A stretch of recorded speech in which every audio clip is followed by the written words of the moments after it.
충분한 캐스팅이 있었고 흥행적으로 봤을 때도 그렇고 완성도도 봤을 때도 그렇고 올해 개막작 같은 경우에는 관객들 일반 관객들도 굉장히 좋아하시는 영화입니다.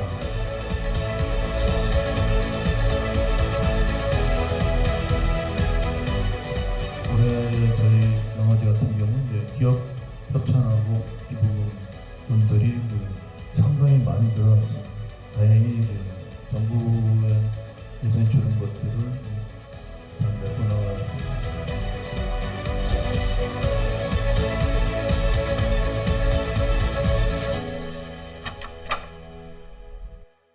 안녕하십니까, 조경건입니다. 가을, 부산은 영화의 계절 아니겠습니까? 29 부산국제영화제는 올해 어떤 모습일지 박도신 부집행위원장과 함께 알아봅니다. 고령운전자 교통사고, 예고 없이 나타나는 도심 땅꺼짐 현상에 대해서도 토론을 준비했습니다.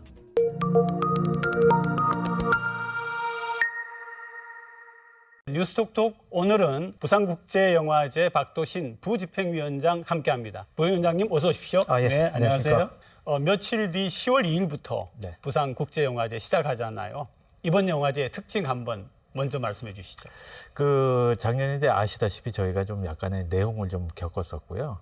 그리고 사실 이제 올해도 그 집행위원장이 공석인 상태에서 진행을 했기 때문에 외부적으로 봤을 때 좀 걱정하시는 분들이 좀 많이 있었고, 사실 이제 예산 문제도 좀 있었고요, 작년에.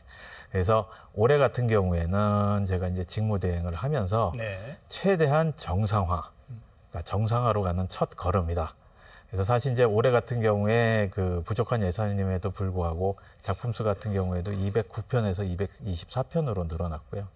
그 다음에 이제 기존에 유지했었던 모든 이벤트나 행사 같은 경우에도 올해도 정상적으로 치러진다. 네네. 그래서 이제 그 관객분들이나 부산영화제를 사랑해 주시는 분들이 봤을 때, 그래도 이게 이제 정상적으로 진행이 되는구나. 이제 그런 게가 저희 이제 올해 목표가 됐다고 보시면 됩니다. 이번 영화제만이 가지고 있는 어떤 특별한 점은 없는가요? 내용상에 있어서. 사실 이제 게스트 부분에서는 이제 그 숫자가 좀 많이 늘었습니다. 올해 같은 네. 경우에. 특히 이제 한국 게스트 분들이 좀 숫자가 늘었었고, 그 다음에 이제 그 섹션 중에서도 한국 영화에서 좀 잘 알려진 그런 영화들을 소개하는 프리미어 섹션이라는 게 프리미어 있는데, 섹션. 네. 거기에 대한 그 작품 수가 좀 많이 늘었다고 보시면 되고요. 그 다음에 이제 마켓 측면에서 보신다고 하면, 마켓이 이따가 뭐 말씀드리겠지만은 사실 이제 코로나 이후로 계속 성장세를 거듭해 왔었고, 네네. 올해 같은 경우에는 이제 AI 컨퍼런스를 합니다. 요즘 한창 AI 컨퍼런스요. 네. 네, 그래서 그런 것들도 올해 보실 수 있는 게 특징 중에 하나가 아닐까 싶습니다. 아마 가장 큰 관심 중에 하나가 개막작이 아닌가 싶은데 그렇죠. 개막작 좀 얘기해 주시죠. 개막작은 이제 전란이라는 저희 그 사극 액션입니다. 그리고 그 박찬욱 감독님이 이제 이 초기서부터 각본과 제작에 참여를 하셔가지고 영화가 완성되기 전서부터 조금 약간 화제가 됐었던 작품이고요. 이 김상만 감독이라는 분이 이제 연출을 하셨는데 이분이 미술 감독 출신이세요. 네. 그리고 박찬욱 감독님이랑 오랫동안 활동을 같이 하셨었고, 여러분 뭐 잘 아시는 2000년도에 그 JSA라는 작품, 네네. 거기서 미술 감독을 맡으셔가지고 그의 대종상까지 수상했던.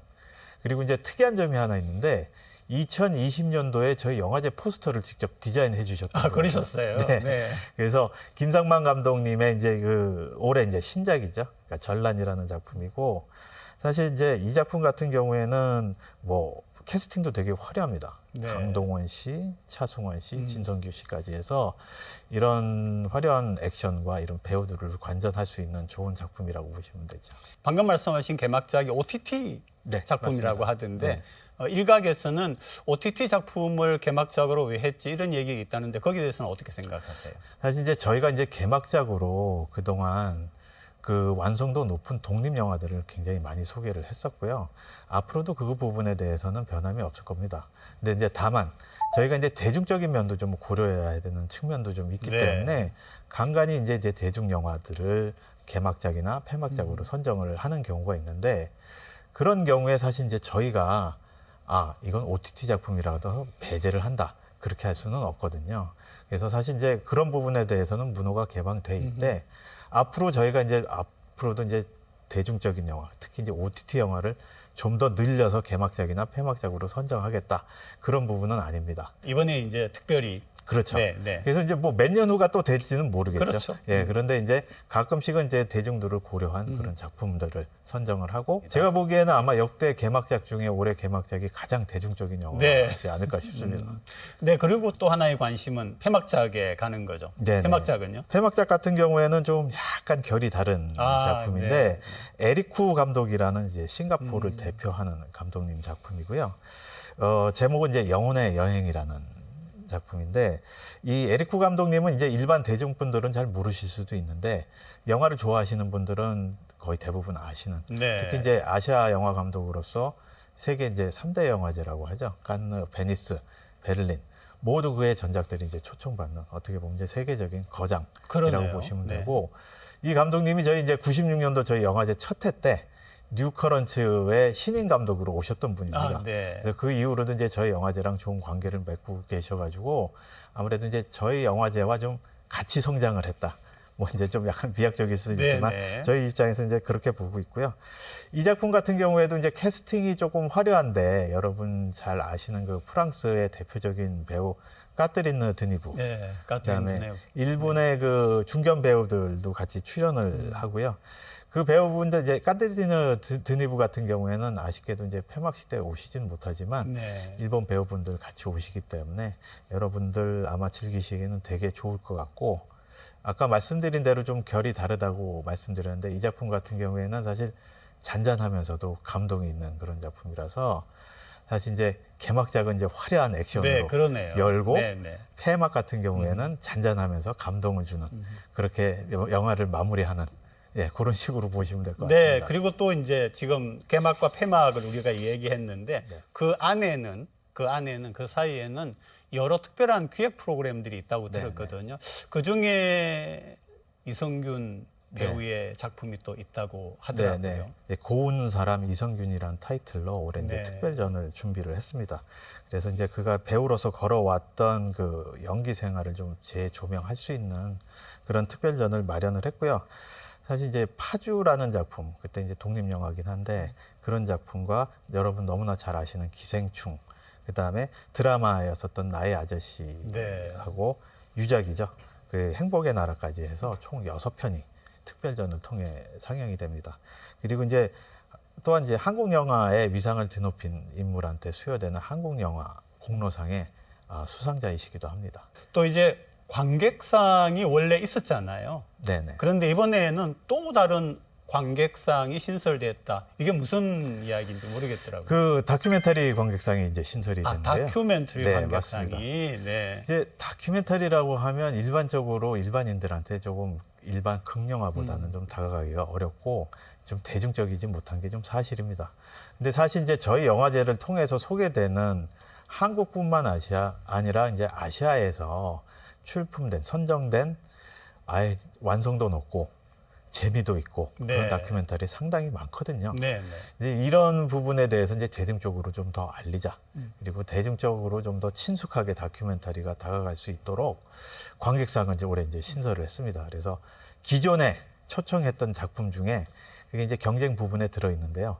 별도로 이제 관객상을 추가를 해서 이제 관객들이 이제 직접 투표해서 뽑으시는. 그래서 관객상을 이제 투표해서 선정이 되면 상금도 있습니다. 2천만 원의 네. 상금이 지급이 됩니다. 이번에 제29회 부산 국제 영화제이죠. 네. 모든 상영작들이 다 소중하죠. 특히 우리 부집행위원장님이 이번에 총괄하는 그런 입장인데 그럼에도 불구하고 우리 시민분들 또 우리 한국에 관심이 높은 영화에 그런 분들이 한 서너 개 좀 소개해 주세요. 올해 이제 칸느 영화제에서 황금종려상을 받은 작품이고요. 아노라라는 미국 작품이고 션 베이커라는 감독님인데 션 베이커 감독님도 사실 아시는 분들은 굉장히 다 아시는 네. 그 미국 독립 영화계에서는 가장 선두 주자가 아닐까. 그리고 독립 영화 국제적으로도 독립 영화 감독 중에 가장 사랑받는 감독이 아닐까. 사실 이제 10년 전에 저희 영화제를 방문을 해주신 적이 있었어요. 그때만 하더라도 이렇게 알려지진 않았었는데 굉장히 특이한 영화를 만드시는 분이고 네, 특이한 영화. 네. 네. 좀 약간 이제 정형화된 영화에 좀 이렇게 식상하신 분들은 그 션 베이커 감독님을 굉장히 좋아하십니다. 그래서 올해 이제 황금 종려상도 받았고 이 작품은 제가 뭐 내용까지 깊게 말씀은 안 드리겠지만 네, 이 네, 작품 보시면 아, 왜 션 베이커가 사랑받는 감독이나 그걸 알 수 있을 것 같습니다. 이제 또 하나는 이제 한국 작품인데요. 미드나잇 패션이라고 미드나잇 심야 상영. 네, 네. 그래서 네. 심야 상영이기 때문에 좀 장르적인 요소가 짙은 영화들, 공포 영화랄지 스릴러랄지 이제 그런 것도 같이 담당을 하고 있는데 사실 미드나잇 패션이 거의 한 20년 정도 됐는데 한국 작품을 한 게 몇 개가 안 됩니다. 5손가락이 안에. 더군다나 이제 좀 약간 저예산, 완전 상업 영화를 말고 저예산으로 만든 독립 호러 영화라고 말씀드릴게요. 그런 것들이 굉장히 보기가 드물었었는데 올해 하나 찾았습니다. 이 계기 열차라는 네, 작품이고요. 그 탁세웅이라는 감독님 올해 이제 데뷔작인데 저는 굉장히 개인적으로 뿌듯했습니다. 굉장히 이제 잘 만들었고 심야 상영에 너무 잘 어울리는 작품이라서 특히 이제 호러 영화라서 이제 약간 호불호가 갈릴 수는 있지만 네네. 이 장르 좋아하시는 분들한테는 한국에서 이렇게 저예산으로 만들 수 있구나 그런 걸 보여줄 수 있는 작품이고요. 주연이 이제 주현영 씨라고 그 SNL에서 네, 여러분 네, 잘 아실 네. 텐데 주연을 하셨고 아마 이제 연기 변신이 있기 때문에 그거를 보는 것도 재밌는 관전 포인트가 아닐까 싶습니다. 영화제에 참석해서 관심을 굉장히 가지는 부분 중에 하나가 세계적인 거장 또 그렇죠. 글로벌 스타를 만나는 거잖아요. 이번에도 뭐 대단한 분들이 오시겠죠. 네. 네. 뭐 아까 앞전에 말씀드렸지만은 요즘에는 이제 한국 스타분들이 거의 글로벌 스타들이기 그렇죠, 때문에 그렇죠, 그렇죠. 한국 스타들이 어쨌든 이제 개막식에 굉장히 많이 오시게 됐고 특히 이제 몇 분 그 해외 분들 소개시켜드리자면 일본의 장르 영화의 거장 구로사와 기요시 감독님이 지금 부산을 방문해 주십니다. 올해 같은 경우에는 좀 특이하게 두 작품이 또 부산을 찾게 돼가지고 네네. 뱀의 길이라는 작품과 클라우드라는 작품이 갈라 프리젠테이션에서 소개가 돼서 그 다음에 그 중국이 나온 청춘 스타 주동우 배우도 요번에 부산을 방문합니다. 네. 이제 특히 이제 심사위원으로 오시거든요. 이분 같은 경우에는 장이모 감독의 그 산사나무의 아래라는 작품, 굉장히 세계적으로 유명했던 작품인데 그 작품으로 이제 데뷔를 하셨던 분이고 청춘 영화를 좋아하신다고 그러면 주동우 배우를 거의 다 아신다고 보시면 되고요. 또 한 분이 이제 마츠시게 유타카라는 네. 분인데 고로상이라고 고로상. 고독한 미식가라고 혹시 아시나요? 네네. 그 이제 일본 그 TV 방송인데 그 국내에서는 거의 다 아실 겁니다. 저 같은 경우에도 사실 고로상이 오신다고 네. 그럴 정도로 그래서 이분이 지금 그 아까 말씀드린 오픈 시네마라는 작품 고독한 미식가가 지금 원래 TV 방송용인데 올해 처음으로 이게 영화로 제작이 돼서 그 영화가 이제 올해 부산국제영화제를 찾게 됩니다.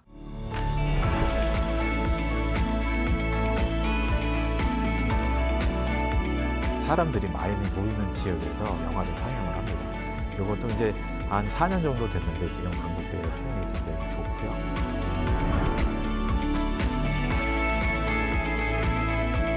아시아 영화의 진흥과 그다음에 아시아 영화의 신발굴 저희 목표였었고요.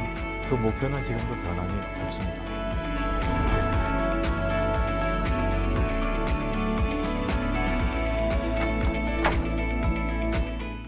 사실 부산이 경제적으로 좀 도약하고 청년들을 붙들어두는 도시가 되기 위해서 애를 쓰고 있잖아요.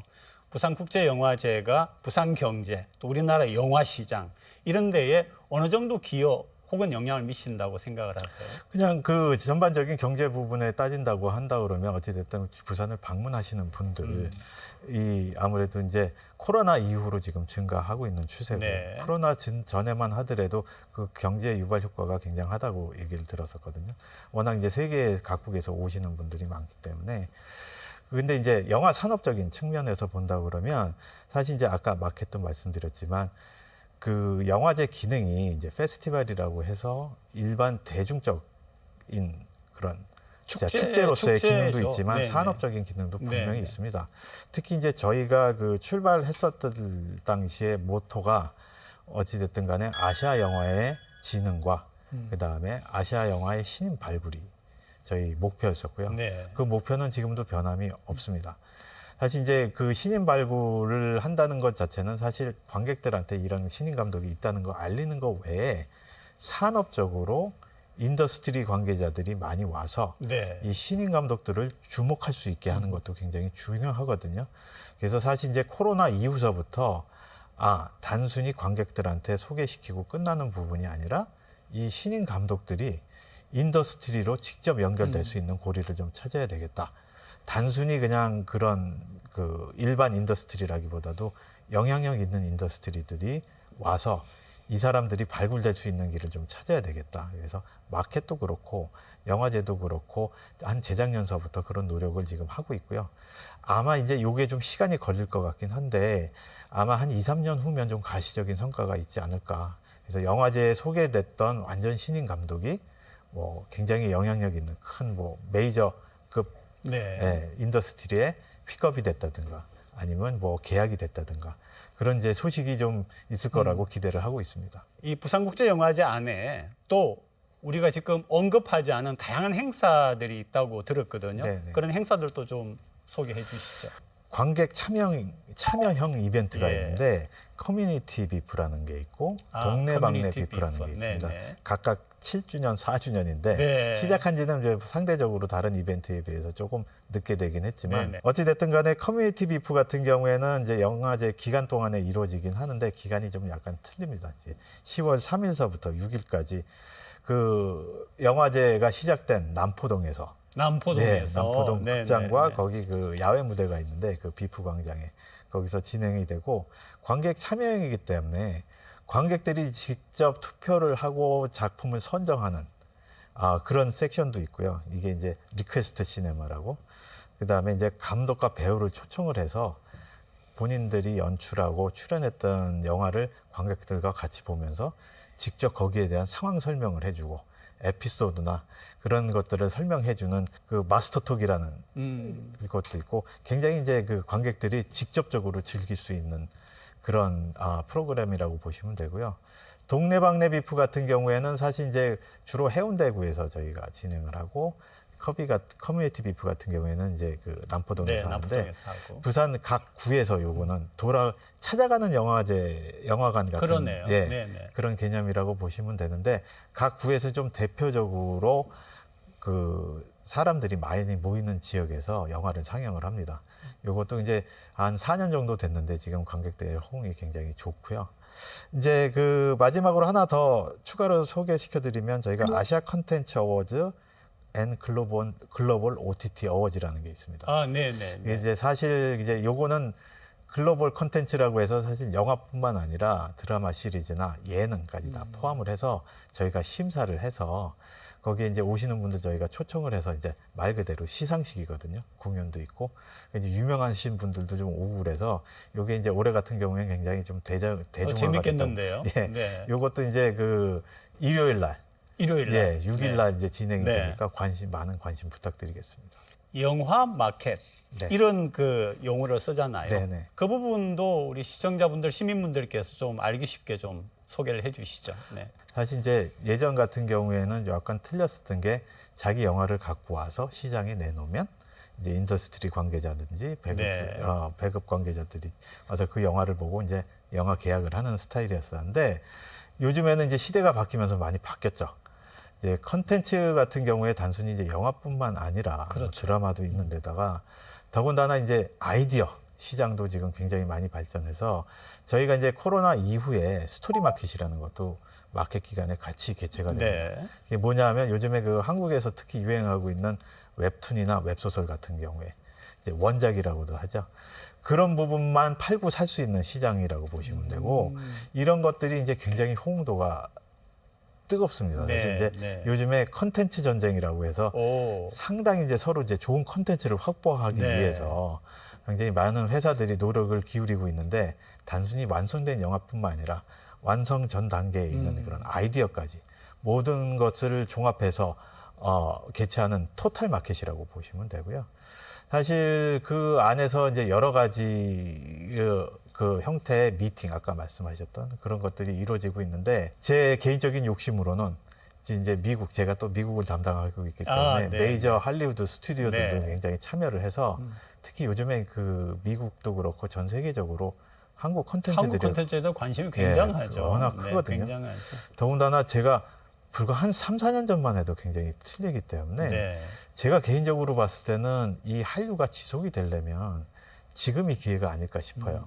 그렇죠. 그래서 이건 그렇게 되려면 아까 말씀드렸듯이 계속 신인 감독들이나 신인들이 발굴이 돼야 되고 그런 것들은 이제 단순히 국내뿐만이 아니라 해외로 좀 확대를 해서 해외에서 직접적으로 이런 사람들이 발굴될 수 있는 물론 쉽지는 않겠지만 네네. 그런 기회를 만들 수 있지 않을까 싶습니다. 그리고 영화 산업 발전을 위한 펀드 그런 얘기가 또 있던데요. 예, 아까 말씀드렸듯이 저희가 이제 독립 영화들을 이제 지원을 많이 하고 특히 이제 신인 작가들 그렇기 때문에 저희가 이제 이분들이 사실 이제 독립 영화라는 거는 환경 자체가 전 세계 어디라도 독립 영화를 하기 좋은 환경을 가진 나라는 없다고 보시면 됩니다. 그만큼 이제 파이낸싱 하기도 힘들고 네. 그렇기 때문에 이제 저희가 이런 지원 부분을 만들었었고요. ACF라고 해서 아시아 시네마 펀드라는 건데 그 시나리오를 완성시킬 수 있는 단계에서부터 작품이 완성된 후에 후반 작업을 지원하는 그런 이제 다양한 형태로 지금 한국과 아시아 지역을 대상으로 해서 지원을 하고 있고 그뿐만 아니라 사실 이제 영화제 기간 동안에도 저희가 굉장히 많은 시상을 합니다. 저희가 이제 23개 부문이 있는데 거의 대부분이 다 이제 독립 영화인들, 한국과 아시아인들 그리고 이제 상금도 있기 때문에 그런 식으로라도 이제 계속 지원이 이어 나가야 되는 거죠. 저희가 이제 사실 이제 계속 한국 중심을 말씀드렸는데 네. 저희가 이제 취지 자체가 한국과 아시아의 동반선장이기 때문에 비단 한국뿐만 아니라 아시아에서도 좀 재능 있는 작가나 감독들을 발굴하는데 이런 어워즈나 펀드를 통해서 저희가 지속적으로 지원을 하고 있죠. 올해가 29회고요. 네, 내년은 30회. 네 맞습니다. 그죠? 사실은 굉장히 오랜 기간 동안 영화에 몸을 담아오시고 또 행정적인 또 프로그램 이런 것들을 전반적으로 해오셨는데 내년 내후년을 쭉 바라보면서 산다고 하면은 어떤 비전을 좀 말씀하고 싶으세요? 제가 보기에는 이제 두 가지일 것 같은데 한 가지는 저희가 초창기 때 시작했었던 저희 목표 네. 이게 변함이 없었으면 좋겠습니다. 사실 이제 신인 감독에 대한 발굴 특히 이제 그 부분은 굉장히 중요하고요. 사실 이제 영화가 성장을 하려면 지속적인 신인들이 나와줘야 되기 그렇죠. 때문에 네, 네. 더군다나 이제 인더스트리에서는 좀 상업적인 측면만 감안을 하시다 보니까 신인 발굴에 조금 미약한 부분이 있습니다. 그래서 그 부분에 대해서는 영화제가 변함없이 계속 지원을 했으면 좋겠고요. 다른 한 가지 바람은 이제 일반 관객분들 소망인데 지금 사실 이제 극장 산업이 굉장히 어려워지고 네, 네, 있어서 사실 이제 저희가 이제 아까 이제 OTT를 상영하고 그런 부분이 있었는데 저희는 사실 이제 저희 입장에서는 OTT라고 한다 그러면 TV에서만 볼 수 없는 것들은 이제 극장으로 와서 큰 스크린에서 볼 수 있는 이제 기회를 제공해 드린다 생각을 하고 있고요. 아무래도 이제 극장 산업이 좀 불리할 수밖에는 네, 없겠지만 그래도 이제 극장을 좀 많이 찾아주셨으면 합니다. 이게 이제 집에서 그냥 보시는 거 하고 많은 분들과 극장에서 보시는 것들은 이제 아무래도 좀 많이 틀리기 때문에 저는 이제 개인적으로 이제 극장 산업이 물론 네. 이제 앞으로 좀 미래는 불투명하지만 그래도 어느 정도 선은 좀 유지가 됐으면 좋겠습니다. 그래서 여러분들 시간 되시면 좀 영화관도 좀 영화제뿐만 아니라 평소에도 영화관 좀 방문을 좀 해주셨으면 좋겠습니다. 여러 가지 말씀 정말 고맙습니다. 네, 감사합니다. 고맙습니다.